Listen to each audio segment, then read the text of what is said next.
Yeah, you missed out. You didn't miss Casey, did you? You look like a safe house.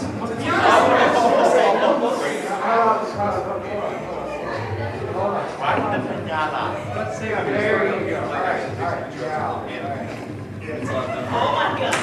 That's what I'm saying.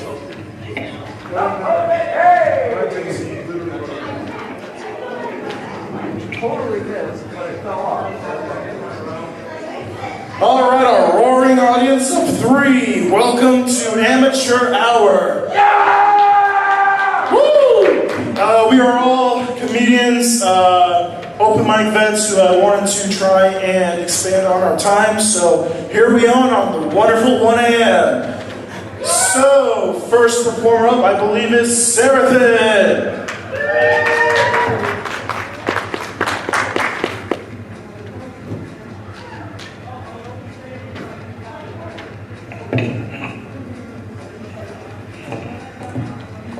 Test.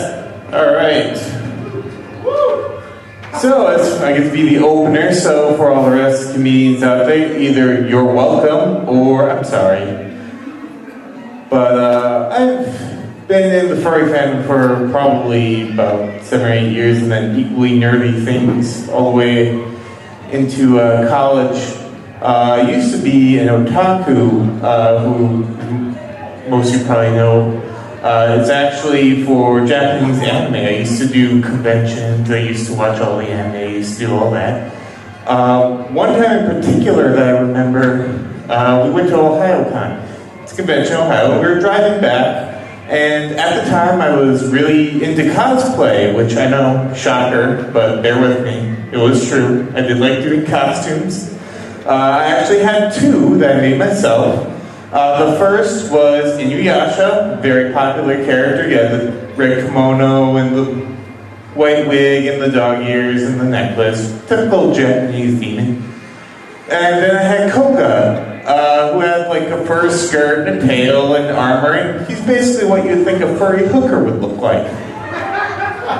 So, I actually, when we left OhioCon, I didn't have time to change. We left in kind of a hurry. So I was still in Inuyasha at the time, and we were also dumb college kids, like, oh, look, we're in gas stations, Inuyasha.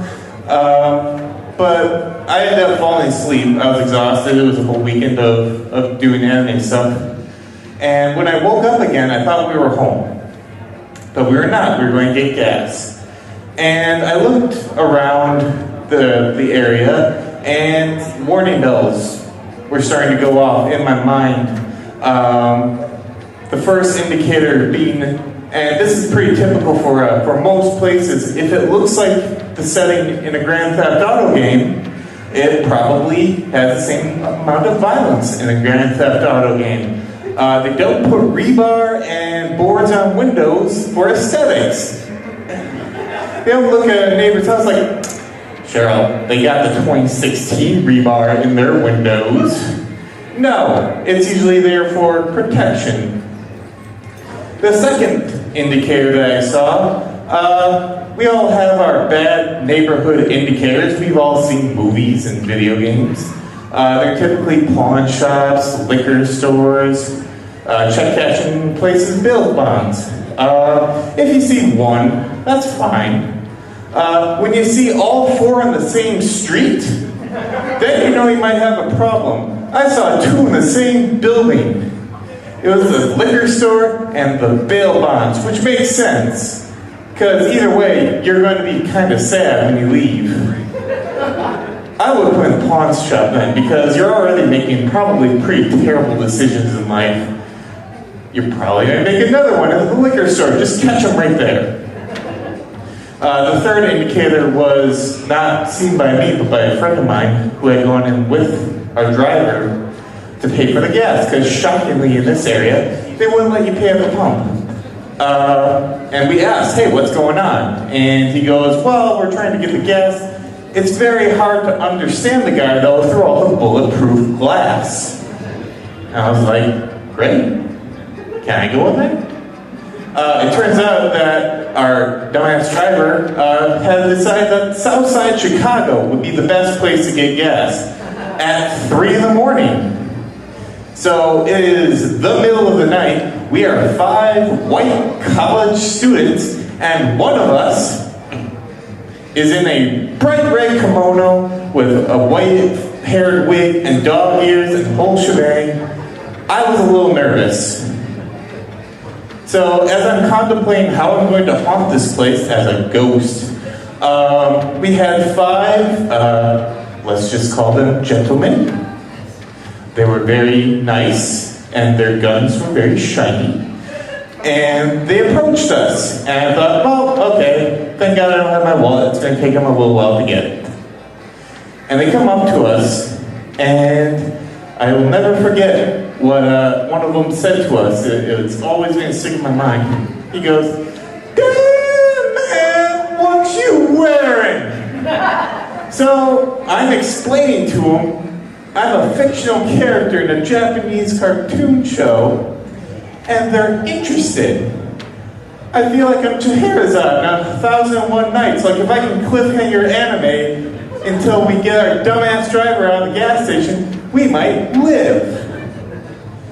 And it turns out that they were actually nice guys, and we got our gas, and we managed to leave unscathed. And one of my friends was wondering, and he asked me, hey, what do you think would have happened if you had been wearing koga instead of Inuyasha? I didn't have an answer for him at the time, but now, with the furry fandom, I believe I probably would have been the very best and very first furry hooker in Chicago. So, I feel like I need to get you guys in a good state of mind, a good frame of reference, so I'd like to talk about politics. But don't worry, we're not going to go there. Everyone's gone there. I have far easier fruit to pick than that. Well, maybe. Let me see a show of hands. Who here voted for Jill Stein? No one? That makes... Oh, wait. Yeah, right. So, this makes this pretty neutral. So, as you might have guessed or heard about in the news, we had an election a couple months ago. And, you know, the people who usually win. And then Bob Johnson, the third-party independent, actually did okay, 7% or something like that.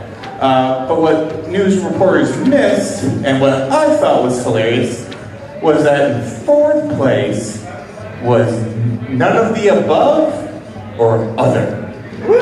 And then in 5th place was Jill Stein. So I would have hated to be her campaign manager the day after the election, where, you know, they wake up, he checks the results, goes up to Jill Stein and goes, well, you didn't win. And she probably looked at him, and he went, oh man, what about Bob Johnson? Nope, didn't beat him either. I mean, man, I got in 4th. No, not quite. People would rather have no one than you, apparently. They would rather descend into complete and total anarchy than have you, you know, lead them. But, you know, also, this particular election was quite funny in that, I don't know if it was South Carolina or Pennsylvania, but they were running PSA announcements, actual ads, that listed the 4 candidates, as well as These Nuts and Sweet Meteor Death. The PSA was, please for the love of God, don't vote for These Nuts or Sweet Meteor Death. They had to say this to people because they were going to do it. And personally, Sweet Meteor Death is even stupider to me. That's stupid. It's an inanimate object. Everyone knows you vote for Sephiroth. Sephiroth summons the meteor. Duh. I know a thing or two about fucking with an election too. When I was back in school, in college, I was part of the Gamers Club. And basically what Gamers Club was, we would let the college pay for the expensive board games that we didn't want to have to pay for. So we could play them. I know this because I was the treasurer of that club.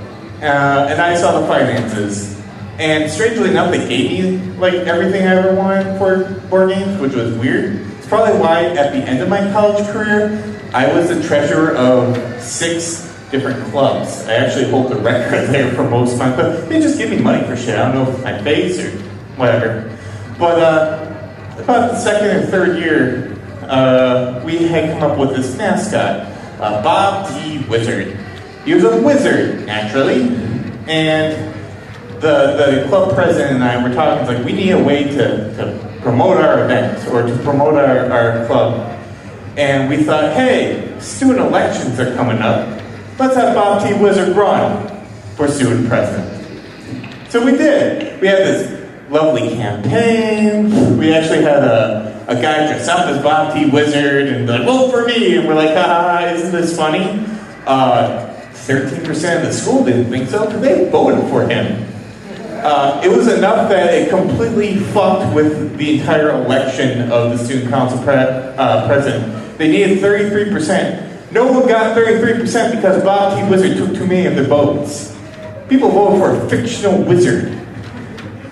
And that would be the end of the story, except a couple of months later, we had our governor race in Wisconsin. And I was just watching the news, and they listed the candidates, and at the bottom, with 1% of the vote, was Robert Thaddeus Wizard. Enough people had written his name into the ballot that he was on the news. So when they made those PSAs, totally agreed with that. But that was in college, and 5 minutes? Am I up? Yeah. Oh wow! All right. Well, thank you very much for listening to me. That was my set. Give me your cut. Give it up for Seraphin! All right, our next comedian up to the stage. I believe his name is Floof.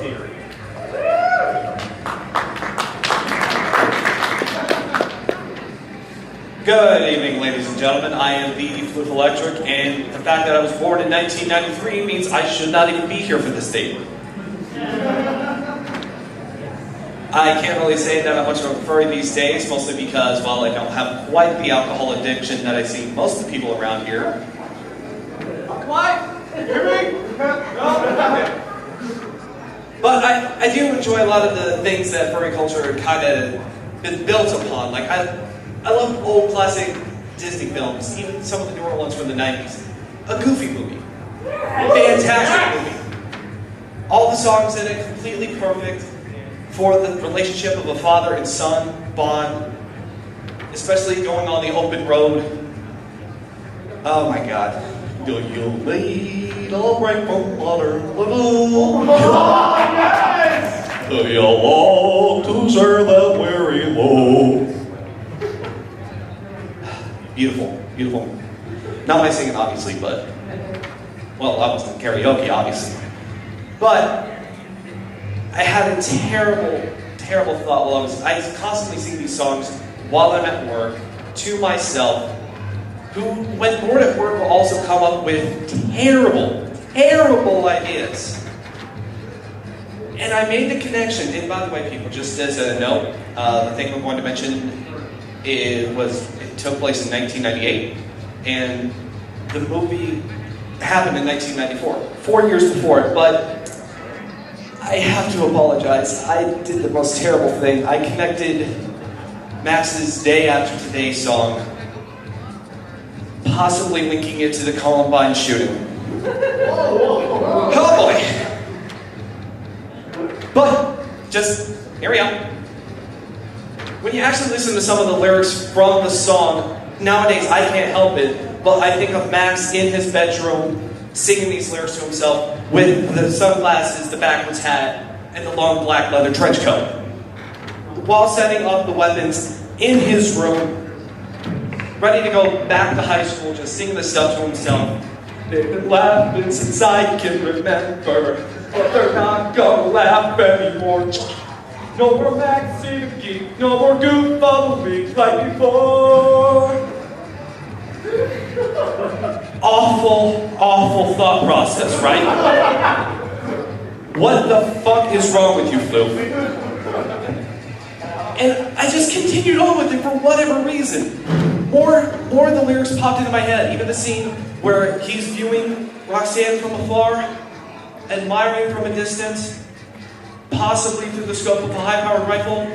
She looks right through me, and who could blame her? Why? Why? Because you're bored at work, that's why.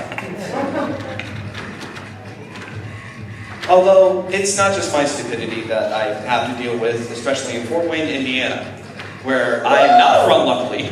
Woo! That's that one! But I had to go to the Zumia store in Glenbrook Mall, which Zumia store is a store for skateboarding, skate clothes, that kind of thing. Looking at me, you would think that I'd be interested in something like that. Yeah. Not really the type that you would be seeing jumping over a 15 cent. But I went in there because I needed bearings for my skateboard, because I ride a decent distance, probably from right here to the front entrance of the hotel. That's my walk to work. So I got my old skateboard out and I decided, bearings kind of suck, I'll take them to the store. Only one person in the Zumia store. This is worrisome already. I go to the back with all the skateboard parts, and the guy finally comes back there and says, "Hey man, what do you need?" I was looking to get some new skate bearings. Okay, and I have the board on the desk, and he is running his finger across it, like he is making his first move in operation. Like his next move could completely ruin his life in accreditation. Which it did. Don't fuss. It did. Spoilers. And I'm sitting here just, bone spreads, the ones in the cabinet right there. And he's like, oh, hold on. Underneath the desk, pulls out a small black box, opens it up. There's a skate bearing inside from a cheap $10 box of bearings. And he's like, this? Yes. You work here in a skate shop where you're supposed to know what that is. It is like if you were working at a gas station your entire life and acted like every car you saw was the first car you saw in your life. So, he puts it down and says, hold on. I'm like, okay, he's going to get the bearings for me. No, 2 customers at the counter who just want some cheap clothing. God. Somebody else walks out of the back while this guy is dealing with the first 2. Pray for their souls. And the guy walks behind the counter and says, hi, how can I help you? And I'm just kind of scoping him out, trying to get a feel for him, because I don't want to repeat the same process. Skate bearings. What kind do you need? Bones reds? Oh yeah, let me get them for you. You want them changed on your board as well? Yes! Thank you. I was worried that I may have said it too loud, just in case the person at the front of the store now had thought that maybe he could redeem himself. Luckily, I got out of there before he tried to sell me something else he wasn't sure actually existed. So I'm walking towards the exit. TGI Friday, there is a door to the side of the mall, not even like a proper entrance, just door you can go through. It says automatic door in large font on the front of it. But in a smaller font, it says, this acts as an automatic door when you press the handicap accessible button, a blue button on the side wall that opens it in case you have somebody with a wheelchair. This 45-year-old lady, obviously she's American because she only read the fine print. large bold letters, automatic door, walks towards the door on the right-hand side, stops just before it, walks to the one on the left. Nothing happens. Turns completely around. As if she had thought she had reached a fire exit, or that she's worried that she had to do some early studying. And I just go, wow, it's amazing what the human body can do when you actually try something.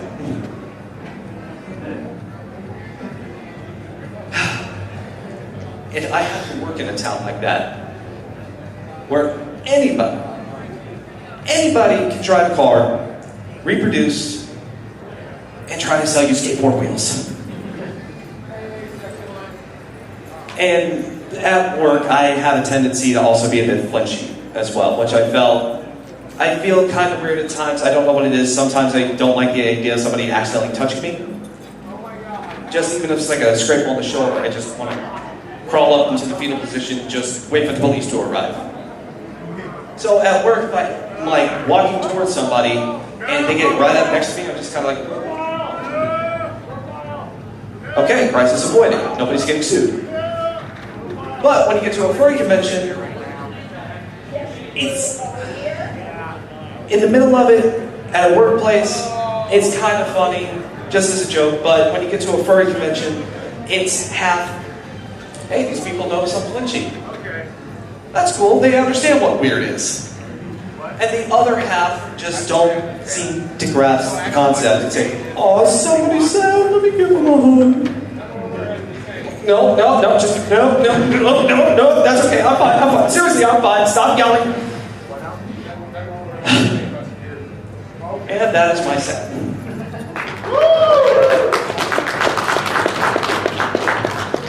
Give it up for Floof! Alright, our next comedian hopefully can find his way up the stairs. Love you. I can't, can you? Yes, I can. Century! Over there. I was going to say, yeah. Oh, hey. I need to hire you. You can help me out. I like having this hard round thing in my hand.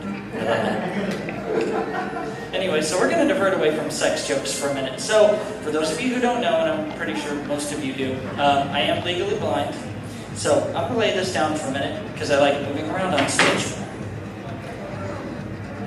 See, love you too, man. So, for those of you who don't know, I graduated from the Indiana School for the Blind in 2011.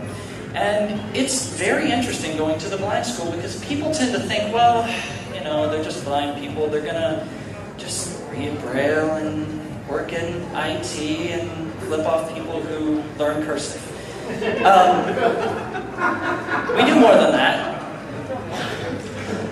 So, as you get into high school, you start learning things about your body. Some people learn how to drive too. And they go to make out, reef, or what the hell ever you want to call it. Anal point, whatever. And they decide, hey, let's do something. Well, blind people don't have a car. And for those of you who don't know, the blind school was more of a residential school. You would be there during the week, and you'd go home during the weekends. So, you would learn where designated spots were. You would be going to dinner. And all of a sudden, the floor that you're walking down is starting to vibrate a little bit. And as you get closer to the stairwell, you notice that the stair is moaning as if it's haunted. Well, they're not supposed to do that. Another good place, surprising enough, I don't understand this. I guess if they're skinny as me, maybe they can squeeze behind a pop machine, I guess. You go to get a Coke, and I'm a dick. So what I would do, I would put $1 in the machine and I would get my Coke. You know, they're probably trying to hold something. Oh, he doesn't know we're here. I go to school with you. I know you're there. And so I always made an effort if I knew that they were back there. I would make sure to grab my Coke, wait about 5 seconds, bam! slam into the thing, and listen as they screamed at me, "What the hell did you do that for?" The machine ate my dollar, that's why I did it. I don't have nothing against you, you know? So, also at the Indiana School for the Blind, we had a dorm where supposedly a girl hung herself. Now, I don't know if that's true. It's sort of one of those things that blind people might believe the myth. No. But I guess they just kind of made that up. Either way, there are 8 dorms that are at the School for the Blind that were the main dorms. You had A, B, C, and D, which were for the boys, and then you had H, I, J, and K. They also wanted us to learn our alphabet very well. And so, K dorm was supposedly haunted by this mysterious ghost. Us being guys and it being a girl's dorm and it being storage, well, you know, just because we're blind doesn't mean we have no sense of adventure.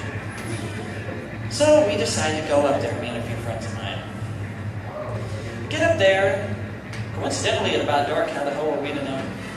And you think, and I do think to myself now, why on earth would we go to supposedly find a ghost? We can't see the damn thing, who cares? But, you know, we were hormonally stressed and blind and everything else. So, we didn't find a ghost. We all decided to go into different rooms. My friend, we'll call him Dan. He went into the restroom, I guess. And he announces to all of us, "I'm gonna go take a piss." Sure, you do you. Yeah. Well, I don't know what possessed him to do this. I don't know what happened. He decided that he was going to apparently turn on his phone and talk to some of his friends through text. What ended up happening is his phone fell in the toilet. Now, keep in mind this has been abandoned for a while. This is a place that people don't really go much. He thought nothing of it. He reached his hand into the toilet. Even blind people know better than that. So, what we heard was splash. And then we heard, ah, shit. Then we heard, ah! There's shit on my hands. Well, you should use the sink. The water won't turn on. Is your phone okay? Fuck you. I had a lot of great friends. So, getting away from the blind school a little bit, as a furry, I've noticed quite a few things tend to happen to me just because I either let them happen or I either just want to make a good story out of it. Probably a little bit of both. So, for IFC 2015, which was a few years back, our first year at a new hotel, I was just learning the ins and outs of the new hotel. Great hotel. And I decided I would head back to my room. I had a few drinks, I was well inebriated, and I was tired. Note to anyone who's sighted or anybody with a brain within 10 feet of their body. Do not lay sprawled against the wall on your side and text on your damn phone. Unless you want to be denutted on the spot in case, just go ahead. So, this little thing, known as a cane, suddenly got an acronym for it. The Cock and Nut Exterminator. It's great. So, I'm just tapping along, probably not doing a good job at it because, well, I'm definitely a bit wasted. What I ended up doing is I'm hitting the wall, and, you know, just kind of sounds just normal, okay. Waking up everybody within 10 rooms, just having fun. And all of a sudden I hit something that didn't feel like a wall. Fursuiters aren't supposed to be on the ground. What is this? And what I heard was what would be a delightfully sexual moan if it wasn't in pain. the person curled up into a ball and became a persona of a woolly world. I don't know what happened to them. I went on down the hall, laughing hysterically, and I went to bed. The next morning, I come out of my room and I hear a guy walking by. I still to this day don't know his name. And he's walking by and he's like, I'm still hurting now, some son of a bitch hit me with a stick. I wasn't going to say that. But it was fun. I've also learned with alcohol that the more experimental that I get with my alcohol, the more experimental I get in general. So, I decided this was more recent. I'm not going to give the con, I'm not going to give any details, but I will say that I'm 90% sure that no staff ever caught this. So, I decided my maid had gone home for the night. She had to go back to college the next day and I was depressed. So, I decided I'll have a few drinks with my friends. A few drinks turned into, hey, I'll buy you. That's the last words I really remember. But what ended up happening is I decided I'm going to go back to my room and put on my suit. But pretend that my fursuit is a quad suit, so I'm on all fours. I don't know what it looked like, but what I do remember very vividly is I was sitting and listening in a corner to these two guys that kept getting louder and louder as they were drinking and drinking. So I thought they're pissing me off because they're loud. I'm going to scare them. So what did I do? I growled as loud as I could and lunged and started running on all fours at them.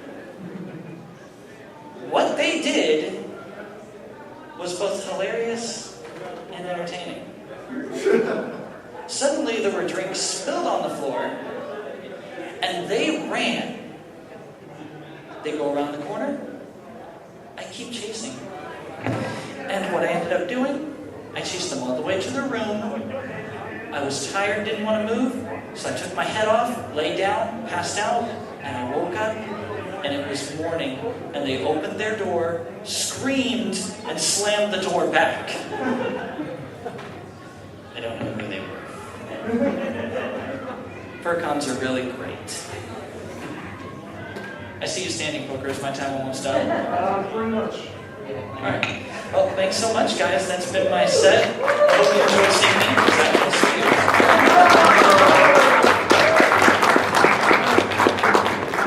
Give it up for Citrine! Our next comedian has some really bad habits. It's Drink Bunny! Yeah, I didn't prepare for this. Not like you gave me a month's warning or anything. Just stand up there and jump puns. Fill the jar up. No, we're not doing that. Don't open that can of worms. Why don't you get up here? Poker, get that guy up here. How's everybody doing so far? Yes, a full room of 10, 12 people? Yeah. All right. I'm going to sit down. I'm going to stand up. I'm not that old. But I am getting old. I got called a grave fur. Right? That's dreaded. I think the point when you get called a grave fur is when you have to tell these youngins when they come in, they're like, oh yeah, I heard that they're making a remake of DuckTales. You're like, a remake? I grew up with that show. And they're like, God, how old are you? And they just give you that look like, really? And you're like, yeah, the original show. And now they're getting to the third versions of stuff. That's when you know you're like in the senior level. So I'm waiting, is there like an AARP card for furries? What would that be? Be like a maid service to clean up fur? But being in the furry fandom has taught me a lot in life. It's prepared me for many, many, many things. See, early on, way back in the day, the old school fandom, first you used to have these things called handlers. Anybody remember handlers? Two of you? These guys are pretending. They don't know. I saw your hand. They don't know. You remember all that? You know, kind of guiding your friend, right? You know, you're like, hey, you know, over here, that's a wall. You know, over here, that's a precipice. No, over here, you know, that's like, yeah. So basically, handle your guiding somebody. You know, you're like avoiding stuff, you know.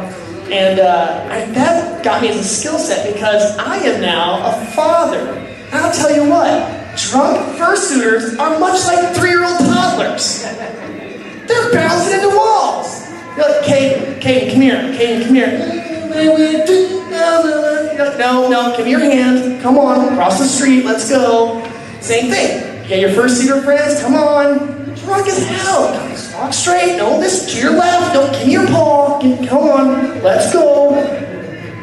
Same thing. You know, they get cranky. You know, I'm really tired. Come on, get your juice box. No, you need help. A little straw. Let me help you. Let me get a little straw in there. You got your friends that are fursuit. They're getting cranky. I'm like, dude, just here's your 4 Loko. Let me get that straw. No, hold on. 8 miles long. Jesus. Why does it be a giraffe?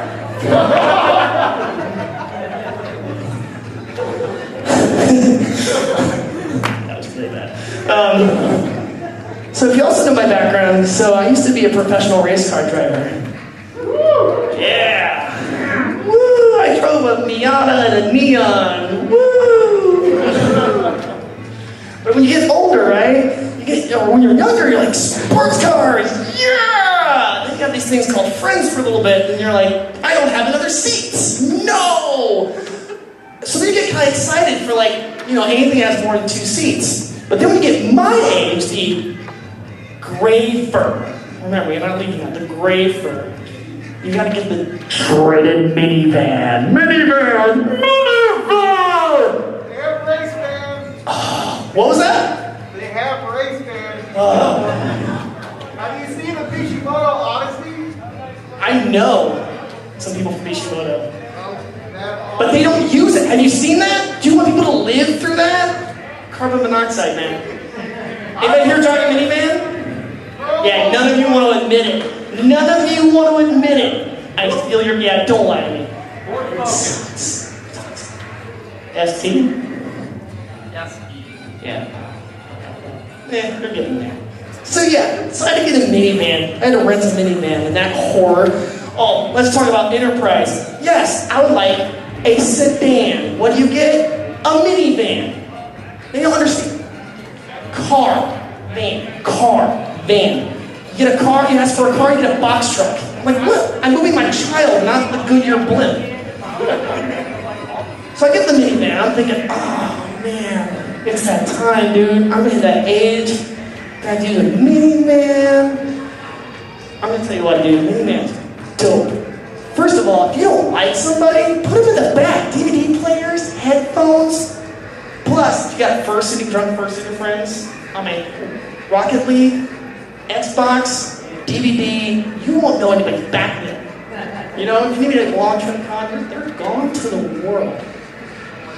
But yeah, I got notes. I should probably use those, right? That's a thing. Notes. I did that. I didn't do that. That's a blind joke. I probably should have used that one. I didn't prepare for this. This is what it's like when you stall. And it's right in front of Xander. How more embarrassing is that? Can you just ignore this part? When? I've seen you a million times. You've never faltered. Anyways, that's pretty much all my notes. Yeah, it's late, I'm tired, and I'm old. Exactly, right? My bedtime's like 8 o'clock, but I'm at a fur con, so... No, I'll take a Coke. Actually, I'll take some prune juice. Just laugh, it's gonna get to that point. So, I do want to appreciate this opportunity. Let's all thank Poker Roll.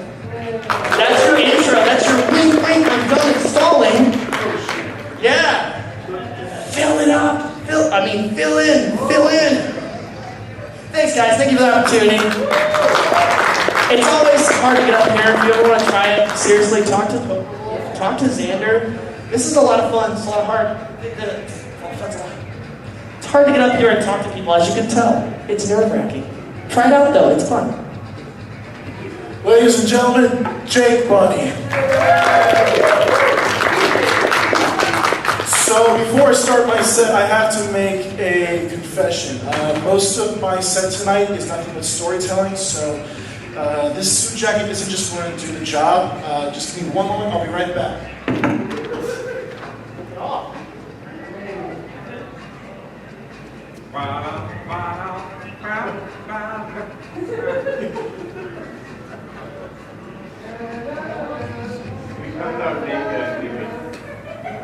Here comes out naked. 18 over. Need help? I found it.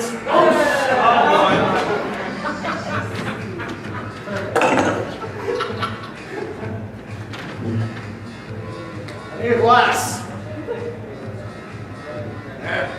There you go. So now I'm properly dressed like a... I'm gonna put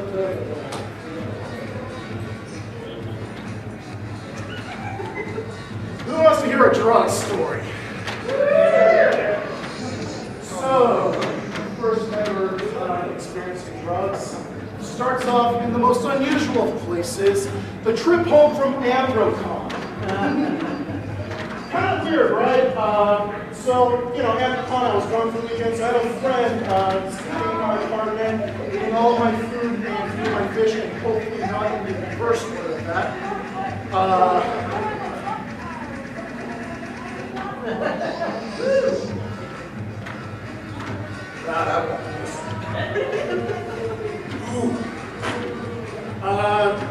So I'm driving home. I sent a text saying thank you so much for watching over my place. And I get the text back. We need to talk.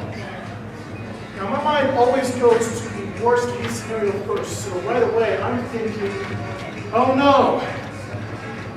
Did someone break into my apartment? Was it my parents? Did they find the toys? Did they find the toy? So I speed up a bit and get home as fast as possible. Yeah, I'm sorry. So I get home, I go up to my apartment steps, and there's my friend there who tells me a little story. Well, he was home all alone and he got bored, so he decided to have a few of our friends over. One of our friends, I'm going to name Fluffy, because you can't stay mad too long at something that sounds like a dog's name, of course. So, and Fluffy is my pod friend. Every group has one, just look for the one with the glaucoma card. Now, Fluffy here believes he is the world's greatest druggie and decides to rig up a dab rig in my apartment using nothing but a soldering iron, a sewing needle, and a Gatorade bottle. Some of you are getting ahead of me, just hold on here. So, he's actually successful in his endeavors. He gets himself high. And as he's sitting in my armchair, soldering iron in hand, he relaxes and goes, and puts the soldering iron on my armchair, which is made of fabric, and starts to burn. In his drug down mind, he realizes, oh shit, picks it up, and sits it on my coffee table, which is made of wood, to put out the fire on the armchair.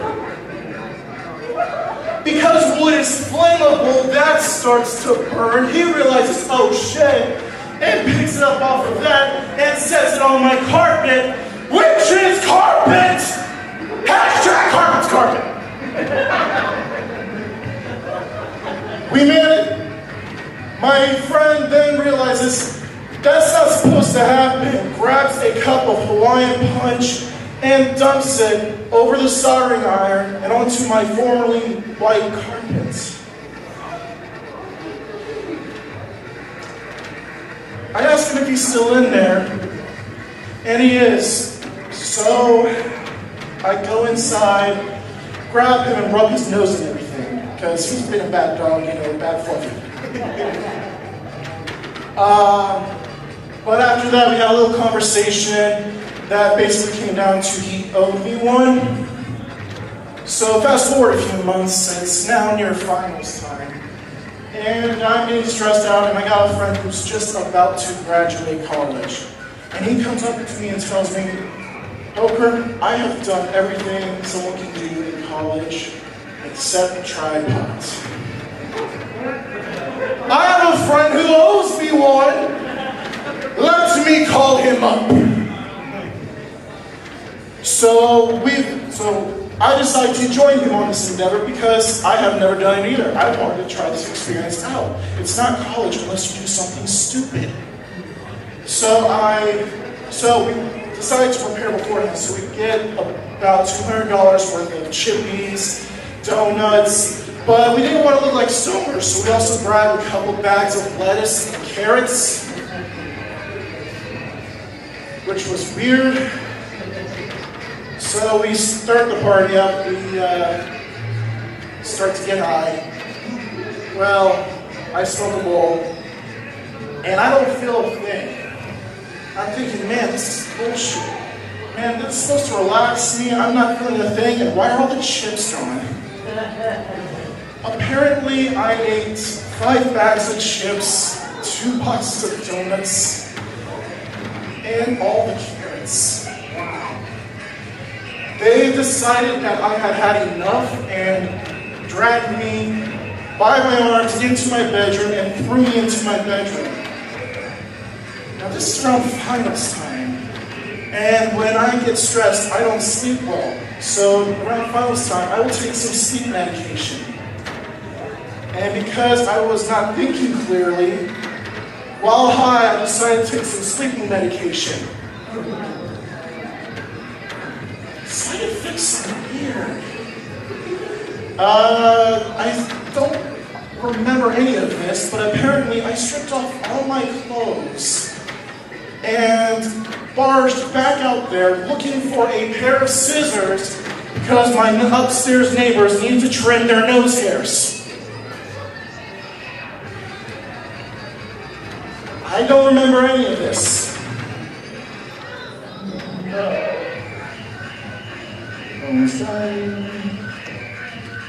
So anyways, I hate my job. It gets me some really, really fucking weird stories. I work at other parts of the place. I'm not going to say which one because, quite frankly, you all scare me. Oh, dear God. So, at work, I'm behind the counter doing the period tune-up, trying to get myself ready with everything. And I hear my manager talking with a customer by the front counter who mentions my name and asks for a family discount because she is my husband. So because she is my wife. Man, bad. 2017. Yeah.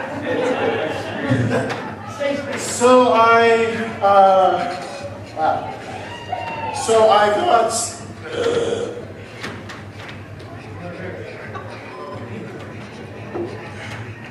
So I head out to. So I peek around the corner and I see this woman who looks about 3 times my age, and because I work in Kentucky, she's the other kind of Kentucky Southern Belle. She kind of made Pandez look like a Playgirl model. And she starts to tell my manager a story of how we got married 3 years ago. It was a beautiful wedding. We took our honeymoon in the Bahamas. We stayed there for 3 weeks. As a wedding gift to me, we had an orgy with all local girls. And we had 3 kids. At this point, my manager looks really, really confused because she knows I'm not completely straight. So she calls for me, and I know she's just trying to pull a fast one. Like, on the store. So I decided to do the gayest thing I probably have ever done in my life. Oh, hell no, honey. No, I'm sorry, girl, but that shirt, those shoes, just, ew. Just no. Maybe if you come back in a few weeks with some nice product, maybe that purse there, maybe you can be my beard.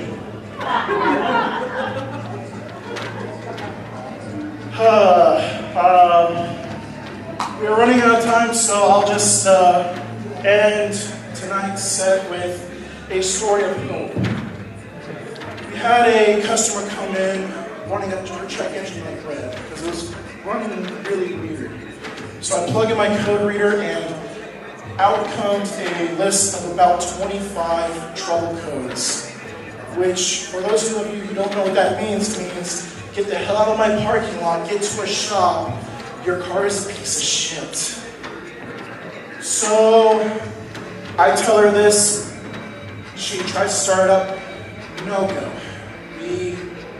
So I open up her hood with a jump, so I try and give her a jump, and there is a squirrel's nest. And because we felt bad for her, we started grabbing garbage bag after garbage bag. 3 garbage bags this freaking huge later, and she is still taking more and it's still getting more and more filled. Now the reason I know it's a squirrel's nest is because while I was reaching in to grab a piece of the nest out, a little baby squirrel jumped on my arm, ran up it, jumped off my back, ran into the forest behind the store, and I swear to God, the little fucker flipped me the bird.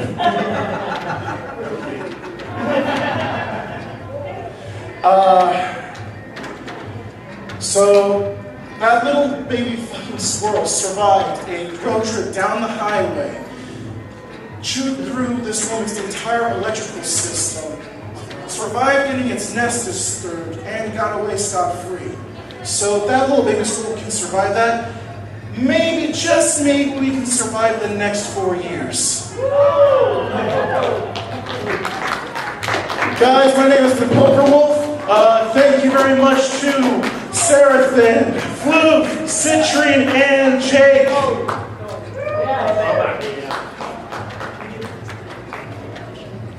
Last minute addition? Does the Sims want to show us his nuts or something? Alright, let's stop these puns. Get on up here. I got somebody trying something for the first time. First time ever. He needs the jacket. He needs the jacket. Oh, right. Please don't just scream penis. Pat. We already have the tape.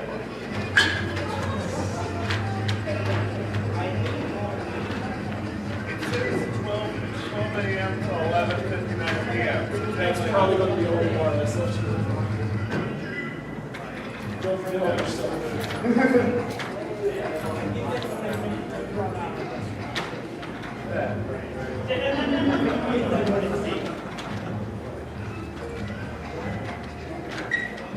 Years from now, people will ask, and they will be anthropologists or anthro-apologists, will ask, why did everybody get on stage with a lab coat?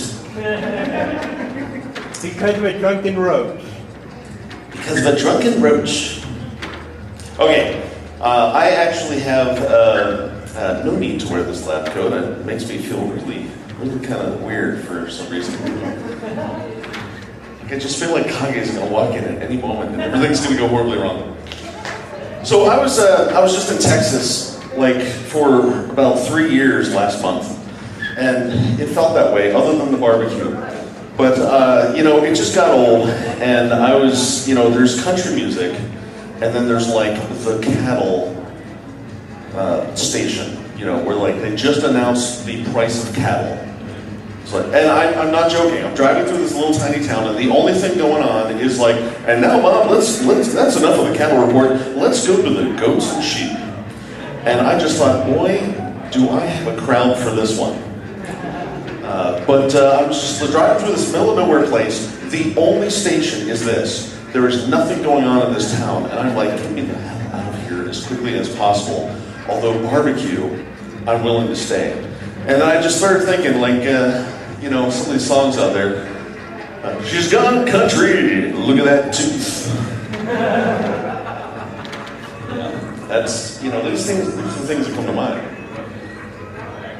But I got to thinking about why I'm furry, you know, what that's all about. And, you know, how far back you go for why you actually get into the fandom. And one of the things that came to mind was a job that I had working in planetariums. Now, I actually do a lot of planetarium sales. This is my day job. Don't tell anybody there, please. But I did have to wear a costume for a planetarium show that was Zeke's Dazzling Sky. This was back in the 90s when Barney was popular, and I swear to God, this thing sounded like an alien Barney. Hi, everybody. My name is Zeke. And I shit you not, that was the voice. It was like this purple alien dinosaur thing.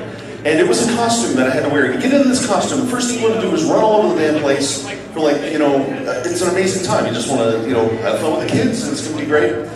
But it was the itchiest, nastiest costume. I mean, we spent thousands of dollars on this thing. I don't know what they overpaid for that, but it was foam on skin. And I don't mean like soft foam. I mean, it was like the crap that you pack stuff with for like that rigid, nasty foam, that grayish black foam. I don't know what kind of funk this had by the time I was done with it, but when they retired it years later, it apparently just walked out on its own and retired. But it was gross and nasty. But I nearly blacked out on this thing a couple times because it was so fucking awesome to get into this. Right? You get in and you just want to pal around with the kids, and it's great. And, you know, dance along, sing along, do whatever with the show. This is great. And, like, you know, I'm in a planetarium, and suddenly, in a costume I can't see anything, I start seeing stars. And everything just kind of goes to a little dot. It's like, wait, we have reached relativistic speeds. Some of you got that, that's cool. Some of us are nerds. Well, okay, so I mean, I go to these really heady things. So I'm at the Adler Planetarium with like the most amazing people at this event for planetariums. It's the International Planetarium Society's thing. They're doing all this technology to show off this stuff. And I'm like desperately trying to keep up with these two really heady dudes. One of them has created this piece of software that you may have seen me run a panel with for tracking through the known universe. It's amazing. It's like the entire known universe at your fingertips. I'll do that at like one panel. It's going to be GFM because dragging that crap around is too much like work. But I'm standing there with this really heady guy that's all about that. This really heady guy that works in New York at the Hayden Planetarium. And this guy who is like one of the biggest nerds I've ever met in this field. And that is saying something. They're talking about relativistic speeds, about how the entire universe looks like all the stars just come down to a center of a dot. This little point right in front of you as you're traveling up towards the speed of light. And I'm desperately grasping, trying to keep up with this conversation, like trying to understand why. And I'm thinking, okay, so let me get this straight. It's because you're seeing all the stars and all the light from all the way behind you. Like everything. You're interacting with all the photons just along one point, one path, as you travel off into the cosmos, right? So you're interacting with photons from things that came from all over the place and all this stuff. And I'm explaining this like that's why it is. That's why you go this. Because the guy is talking about we should be showing this to the public, like why you do this. And I get through this whole explanation because I'm trying to understand. And he just says, well, I don't know about that, but the math works. You can't explain that shit. Don't talk to the public about it. Anyway, it's usually a very, very tough crowd to keep up with when my mental space is somewhere about a 3-year-old squirrel that's just happy to flip off that guy that kept me trapped under his goddamn hood for so much time. Thank you very much for this brief chance to stand up here. I'm grabbing the mic because, again, We just brought him up. He's never done stand-up before. He asked, and that takes balls. So let's give Asher a round of applause. And these guys too. We're all amateurs here, except having to do it in front of Xander, so pressure's on. It's real now. Right? Woo! And off to you. Hashtag carpet's carpet. Guys, thank you so much for being here. I know this panel has been super, super late. But it means the world to us to have some support here, a chance to give this a shot. Thank you so, so much for being here. Again, this has been Amateur Hour with Seraphin, Citri, Floof, Jake, Chucks, and my name is Poker Wolf. Go to fucking bed.